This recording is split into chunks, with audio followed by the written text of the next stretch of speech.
Good morning students. So today we will discuss about some fundamentals of C++.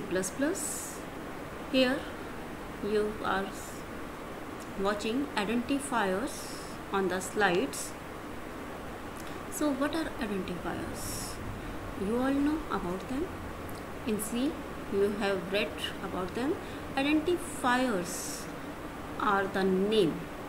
They are the name to identify every element in a program, whether it is a function, a variable, array, or any other data type or a constant. So they are used to identify any element present in a program. Identifiers are just like your name. In short, we can say C++ identifier represent the essential element in a program, and they can be constant, variable, function, labels, and defined data type. That's why we can identify different elements. It's very necessary to define them. And how can we give name to any element? And you can say, what are the various rules for naming the identifiers? There are certain rules for giving name to any element in a program. We can't choose the name by our choice. We have to follow certain rules, and these rules are more or less same in different languages. So there are the rules which are common in both C and C++.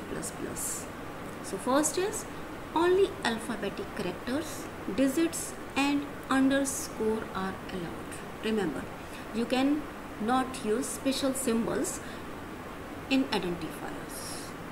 The identifier name cannot start with a digit. You can't start with a digit. Yeah, you can use digit in an identifier, but the identifier can't be start with a digit. The first letter should be alphabetical. So we can use a letter as first character, and then after that you can use letter, digit or underscore as you wish. In C++, uppercase and lowercase letters are distinct. In C also, both are different. So we can say C++ identifiers are case sensitive. For example, if you use a variable x small and x capital, both are different. You can't take them same variable. They are used as different identifiers. A declared keyword can't be used as a variable name or as an identifier.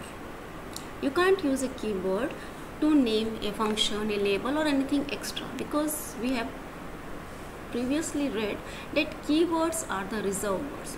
They cannot be used only for their specified meaning.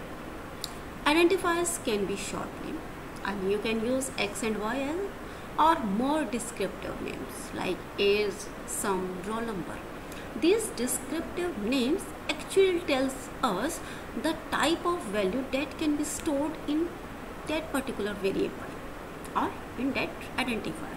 For example, if we want to give name function, name sum to a function, we can automatically get the idea that this function is performing addition of some two values.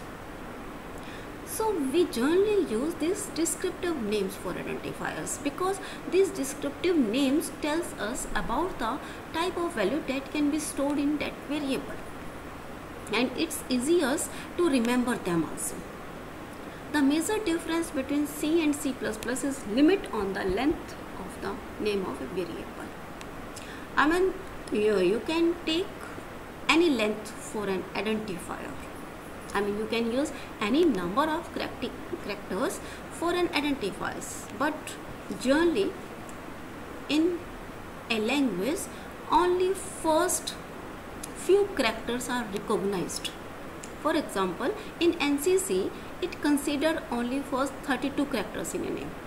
So if we are using two identifier which has same first 32 characters, then NCC take them as single name. It can't distinguish between that two identifiers. While NCC++ imposes no limit on the length of the name, but even then it's better to have the variable which has some distinguished characters within the 8 digits, within the 8 characters. Next is C++ variables. What are the variables?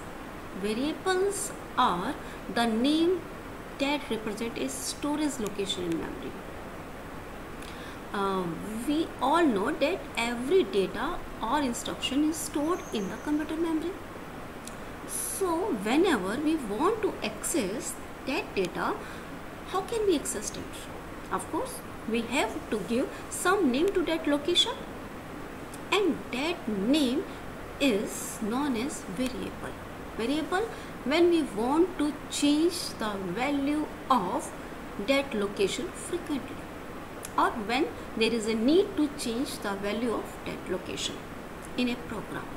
Variable means that vary, that changes. So variable are actually container for storing data values. If we say A is equal to 5, it doesn't mean A is 5. A is some address in a computer memory, while that location has value 5 stored in it. We should understand the difference between the variable name and the value. Variable name just tells about the address of a memory location, and value that is stored in that particular location. So variable names are the containers, because this thing is very important in understanding the concepts of pointers. As far as simple programs are concerned, it's okay, but when you want to use pointers, you should know the difference between variable name and their values. So a variable is a name which is linked with a value that can be changed. They can be changed during the execution of a program. If you write A is equal to 5, then at some later stage you can write A equal to 10, or you can compute the value of A is equal to B into C. It's okay, because their value can be changed anytime in the program. Each variable in C++ has a specific data type, which determines the number of bytes required to store the variable in memory. When we define a variable, we define its data type also, because it is necessary to tell the compiler about the number of bytes required to store the variable in memory. For example, in case of int, we need 4 bytes, whereas we need only single byte to store a character type of variable. So it's not sufficient just to tell the name of the variable. It is required to define the data type of variable also. The data type of the variable tells us many more informations also, but here basically we take it tells us the number of bytes to required to store that variable in memory. The data type defines the range of values that can be stored within the memory. Yeah? This is the second thing which we come to know after defining data type. For example, if I define a integer A, it means it needs 4 bytes to store A. Second, we can store integer value, the whole numbers like 1, 2, 3 in that locations. We can't store 1.3 because it is not float point number, it is integer number.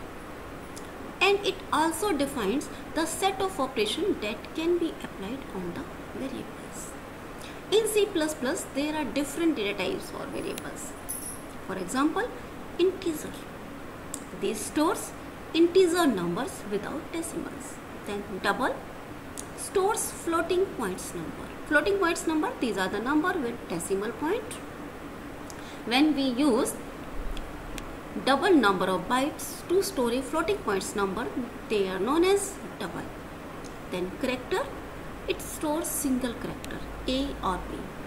Then string. String is actually a collection of characters. So we can store any number of characters in a string. Next is boolean. It stores true and false.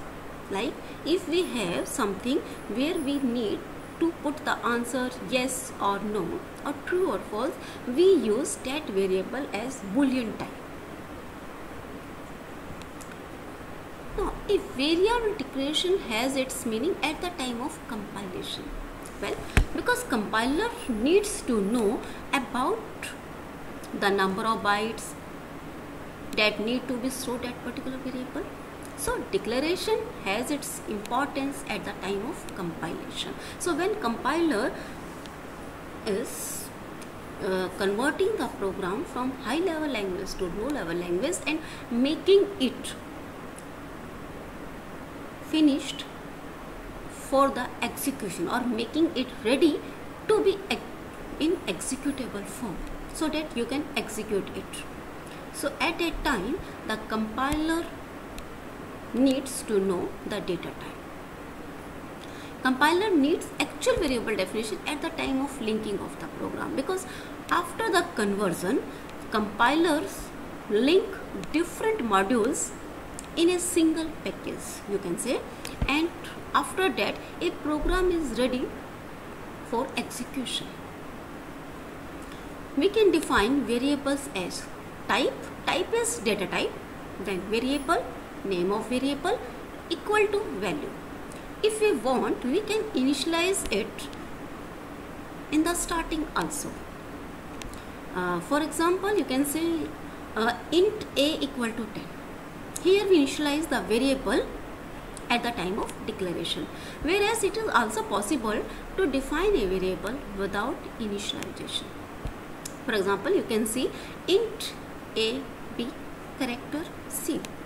The same type of variable can be declared together, like a and b both are integers, so we declare them together int a b.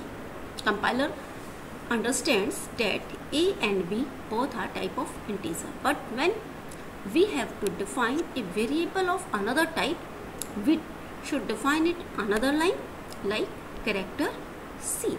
So here c is type of character. It takes a single character.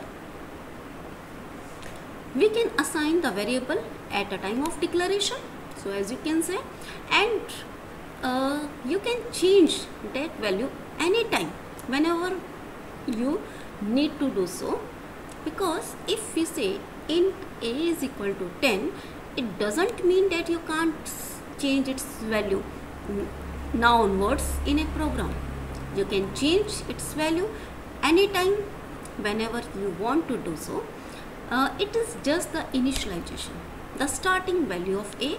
After that you can use any assignment statements to change its value. Next is float. B is equal to 5.7. Any type of value can be initialized. I mean, there is no restrictions. Like you can also say character c is equal to a, but here we have to put a in the quotes because characters need to be put in the quotes, whereas integer and floats does not need any quotation mark. Next is constant. So we all know variables that can be varied, but sometimes we need some values that need not to be changed during execution of a program, or they are like universal truths. They are fixed. These like pi. We all know the value of pi is fixed. It is 3.14. I mean, roughly we can say it's 3.14, and it never changes. even in our mathematical problem, when we do some manually, we all know that pi is 22 by 7 or 3.14. So there is no need to change value of pi in any case. So such type of elements are known as constant. And constant refers to fixed value that the program cannot alter during executions. They can be of any basic data types and can be divided into integer, floating point, character, boolean value. I mean, constant can be of different data type, like integer constant. I said a is equal to 10, then I have already told pi, and pi is a floating point number 3.14. Then it can be of string type, like name is equal to Rajesh. So every time whenever we want to use name, we have to put Rajesh. So instead of writing Rajesh, we just use the variable name, or the name can be long. Name is equal to Rajesh Verma. So we can have string constants also. They are treated just like regular variable. You can use them as regular variables in your program, except their values cannot be modified after their definition. Once you define their value, you can't change them. So constant prevent us to change the value of a variable or value of an element accidentally. We use const keyword to declare constant with a specific type. We have to use a const keywords. So const stands for we are going to define a constant. The syntax for declaring a constant is const type const name is equal to value. Here also we have to define the data type of the constant, like const int a is equal to 10. We can use them anywhere in the program. There is no restriction of use of a constant, but we can't change them. If we try to change their value, it produces an error. Compiler generates an error message if we want to modify any constant in our program. Next thing, data type. I have already told you something about data types. But what is the data types and why they are necessary? We have discussed that the data types tells us the number of bytes required to store a particular variable. Yes, that's why they are very important to define. It's very important to define data types of a constant and a variable. So while writing a program in any language, we use many variables to store different information. What's the program? Programs are write to calculator to process some information, and that information is stored in form of some variable, constant, etc. So data types is very necessary to declare variables. So variables are memory location to store values as required in a program. This means that when we create a variable, we reserve some space in memory to store their value. So whenever we create a variable, it means we are reserving some space in memory, because we don't always initialize a variable. You can just define a variable and their value can be given on a later stage. For example, you define int a, so there is no value for a at that time, but the memory is allocated to a. How much space is needed to store a particular variable depends upon its data type. So data types tells us many things about a variable. It's not just about the space requirement for a variable, it also tells us some additional information that is also necessary. For example, first is number of bytes to store the variable, second the range of value assigned to the variable, And third, operation that can be performed on those values. We all know when we want to declare integer variable, we know we have to give 1, 2, 3, 4 as values to that variable. We can't store 1.4 or 3.7 because they need decimal points, and there is different method to store a decimal number in memory. Moreover, we have different set of operations for different type of variables. Next, here is a table that tells us about different types of data types.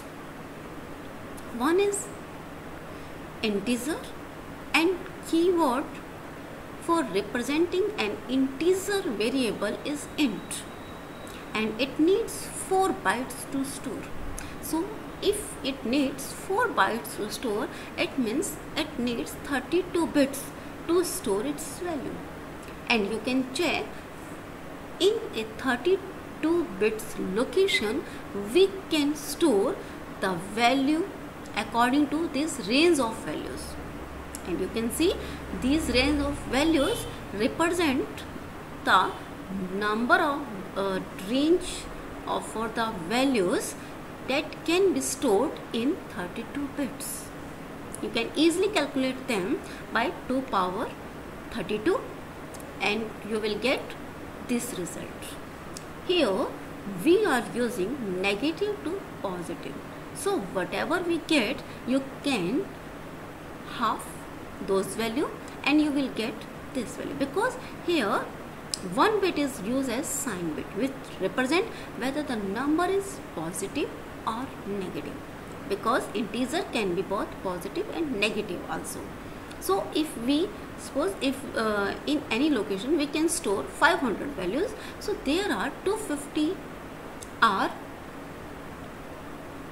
you can say there are 249 positive number and 250 are negative number, because why it is less in positive numbers, because 0 is also included in plus. So in computers we take 0 as a value. I mean, we start storing number from 0, 0, 1, 2, 3, 4, 5, 6, 7, 8. So here it's 9 number. Then character. It is used keyword as character and it needs to store single byte. I mean only 8 bits. So you can say minus 127 to 127 or 0 to 255. You all can check on keyboards that their maximum number of characters is not above the limit of 255. I mean 255 range is sufficient to represent all the keys or all the values that present in our keyboard. I mean like A, B, C, D, or you can function key F1, F2 or 1, 2, 3, 4, 5, or your special symbols or control, alt, everything that is present on your keyboard has a unique code in the form of ASCII code or in ABCD code. So it is sufficient to use just 8 bits to store these values. So character, whenever we press A, actually it does not store A. Our system store the integer equivalent of A. For example, in ASCII it is 65. So it stores 65. Next is boolean. Boolean is bool. It is used to store true or false value. So it needs 1 byte. Then floating points, float. It needs 4 bytes.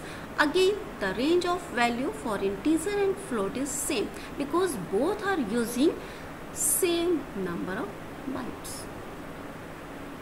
Then double floating point. It is has double the capacity of a floating point number because it uses 8 bytes. Next is void. Void is actually valueless. Void means no data type. But sometimes there is a need to define a program element with void data type. If a function doesn't return anything, then we have to define its data type in the form of void. Void means it is not returning any value, so there is no return data type. So void is used in cases whenever we don't have any data type to define a program element. Next, we can store information of various data types like characters, integer, floating points, etc. for a variable as needed program. So you can use any type of these variables in a program. And based on the data type, the operating system allocates memory and decide what can be stored in the allocated memory. So it helps us in storing correct value of a variable. I mean, if you define a variable of type integer, then accidentally you can't store 3.1 into it. The compiler generates an error in that case. So data types also tells us about the operation that can be performed on those values. For example, if we take a number as integer, so we can perform plus, minus, division, multiplication. You all are familiar with these arithmetic operations on integer values. Here we can also perform another operation in C++ on integers number, that is modulus operator. Modulus operator provide us the remainder after division. So it can also perform on a integer data type. But when we talk about floating data type, we can't perform modulus operator on a float number because they don't give us a whole number as remainder. So we can't perform a modulus operator on the floating term. Remember, character variable are stored as integer in memory according to their assigned value. I have already told you that the characters are stored as integer. That's why we wrote the range 0 to 255. Because when we store any character or any special symbol or any symbol present on your keyboard, we store its code according to ASCII or EBCDIC. It is not necessary, or we don't need to know about the coding scheme of our system. Our system can be used ASCII or EBCDIC. It's internal affair of operating system. We can perform increment or decrement operation of character data type. So as they are stored as integers, we can easily perform increment or decrement operations on character. Moreover, it makes sense also. For example, whenever I call students, I said, okay, Ritu, come here. Then I can tell next. I mean the next person after Ritu. So in case of name, we use increment or decrement operation.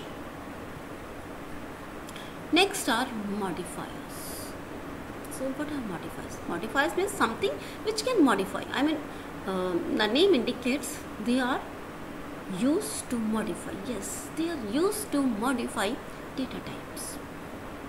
And C++ allows the correct int and double data type to have modifiers between them. We can modify or we can enhance the meaning of these variables, these data types. Their actual, I mean, if we define a character, it is a character but it can be extended by using a modifier. So a modifier is used to adjust the meaning of database type so that it can more exactly fit the need of various requirement of a program variable. For example, I want to store your roll numbers. Of course, to store your roll numbers, I use integers. See, but in a class, there can be maximum 50 students. So I need to store only 50 values. And when I define integer, it automatically takes 4 bytes to store the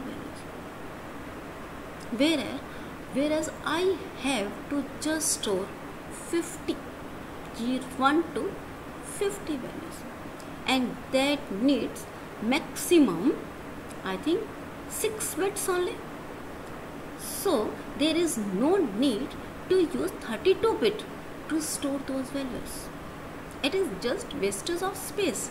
So we can use a short int, an integer value that takes only 2 bytes to store those variables. So the data type modifiers are listed here: signs, unsigned, long, short. Like in case of character, we use only unsigned, I mean the positive, 0 to 255. So by using 0 to 55, we are able to store 256 values in our 8 bits storage location. And long and short. Short is to use less number of bytes, where long is to use more number of bytes. So if I define any integer variable as long int, we define that this integer will store 8 bytes instead of 4 bytes. So here we can store large range of values for integer variables. Take an example of factorial numbers. When we use simple integer, after a certain limit, we get some random or garbage values for the factorial of a number, because the factorial of the number exceeds the maximum limit for storing that integer value. So in that case, we can use long, and automatically it doubles the space used to store that particular variable, and we get correct value in that case. So long is used when we need to store large integer numbers. So we can easily understand the modifier are used to adjust the meaning of basic data type. They just adjust the meaning. They don't change the meaning so that it can exactly fits in our needs. So C++ allowed a shorthand notation for declaring unsigned, short or long integers. You can simply use word unsigned, short or long without int. For example, we can write unsigned y or unsigned int y. Both are same. They are syntactically correct statements. I mean, we can also write long int x, or we can write long x. Compiler understands both as integer values.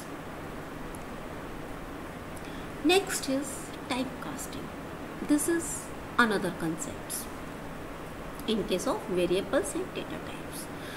Suppose we want to add two numbers in our real life, like 3 plus 1.4.